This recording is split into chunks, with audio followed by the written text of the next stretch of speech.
Là, tu vois, le problème là, de ton titre, c'est qu'il est un peu trop vrai. Ah bon? Oui. Je suis la nouvelle journaliste. J'avais rendez-vous à 9h30. Journaliste? Oui, j'ai passé un entretien d'embauche il y a 10 jours. Et on m'a dit de revenir vers vous pour éventuellement faire une période d'essai. Ah! Vous êtes la nouvelle pigiste. Journaliste. Pigiste? Oui, c'est-à-dire que vous allez être rémunéré à la pige. Enfin, à l'article, quoi. Au reportage, quoi, si vous préférez. Ah, d'accord. Voilà, non mais, assieds-toi, je t'en prie. On se tutoie, hein, je me permets. Voilà. Enchanté, du coup, moi c'est Alexandre, voilà, directeur du Mondial. Enchantée. Et moi c'est Jérôme. Alors moi je m'occupe de... On va pas perdre de temps. Alors moi je suis donc directeur du Mondial sur le pôle Internet. Voilà, là on a besoin de renfort, justement. Super. Donc on va aller assez vite. Est-ce que tu peux m'expliquer quel était ton parcours? Oui, du coup, je vais vous redonner mon CV. Bien sûr. Voilà. Alors, moi, en fait, j'ai commencé par une section littéraire, puis j'ai enchaîné avec un BTS en communication. Et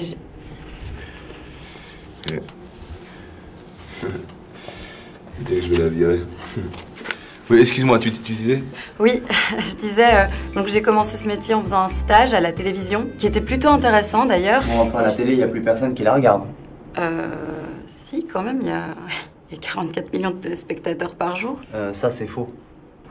Comment ça Malheureusement, il a raison. En fait, le sondage est fait sur 5000 foyers. Voilà. Et on prend des foyers qui sont généralement en province, là où les gens ont rien d'autre à foutre que de regarder TPMP ou Top Chef. Donc évidemment, le sondage est biaisé. Bah oui, si tu fais un sondage sur les activités culturelles des Français à Dunkerque, bon bah ton sondage il va te dire qu'une majorité des Français aiment l'alcool et le tuning. Donc ton sondage il est baisé comme il dit. Biaisé, Jérôme. D'accord. Mais du coup, pourquoi ils font ça? Bah, pour continuer à faire croire que la télé n'est pas morte. Et continuer à faire payer une régie publicitaire à 20 000 € la minute sur TF1, alors qu'en fait, il y a plus d'impact, médiatiquement parlant, avec un TikTok de Nabila à 300 balles. D'accord. Donc là, je vois un stage en télé, quoi d'autre? Oui. Alors, j'ai fait Sciences Po, puis j'ai fait une école de journalisme, j'ai eu mon diplôme et j'ai bac+3. Bon, bah ça, c'est un peu trop pour être pigiste. Hein. Pardon? Le problème des journalistes qui ont fait trop d'études, c'est qu'ils ont un sens critique. Et ça, c'est pénible pour la rédaction, quoi. La moitié des rédacteurs ici n'ont pas le brevet, hein. Donc c'est plus facile à gérer. Pas vrai, Jérôme?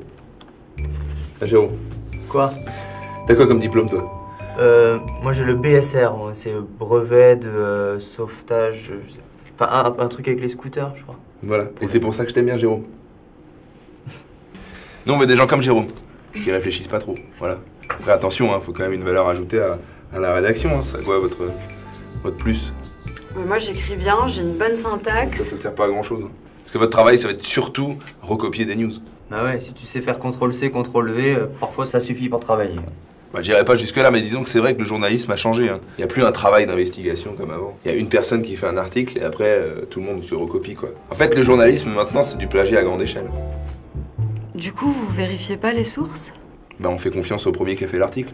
Ça en gagne du temps. Mais il n'y a pas un risque de fake news? Ah ça, des fake news, il y en a.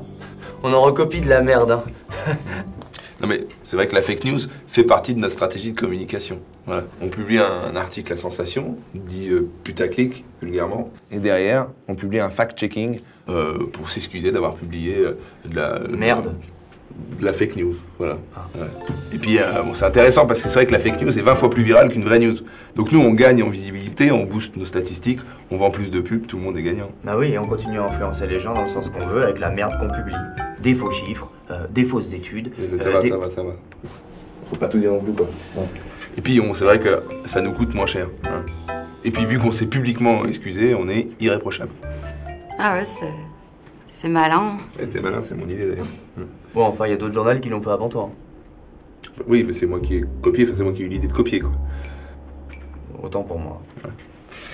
Mais du coup, entre les mauvaises nouvelles et en plus qui sont fausses, ça maintient pas chez les gens un climat un peu anxiogène? Mais ça, c'est le jeu des médias.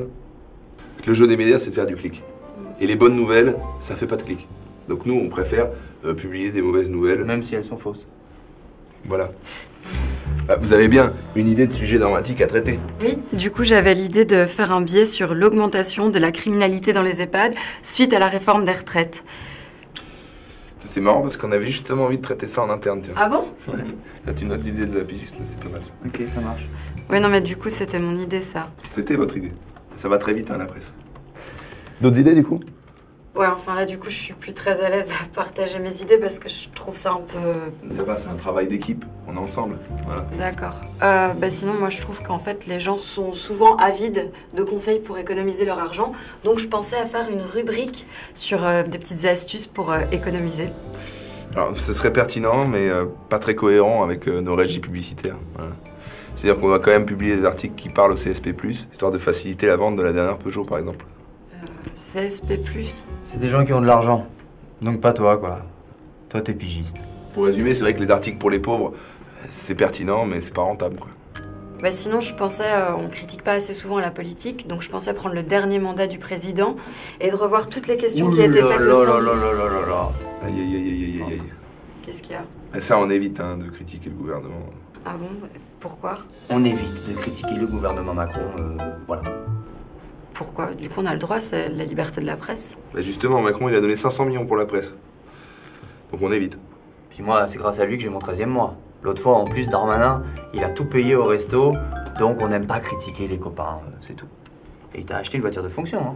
Alors, avec l'argent de l'État, peut-être, mais c'était quand même un beau cadeau. Jérôme, Quoi? ta gueule. Pardon.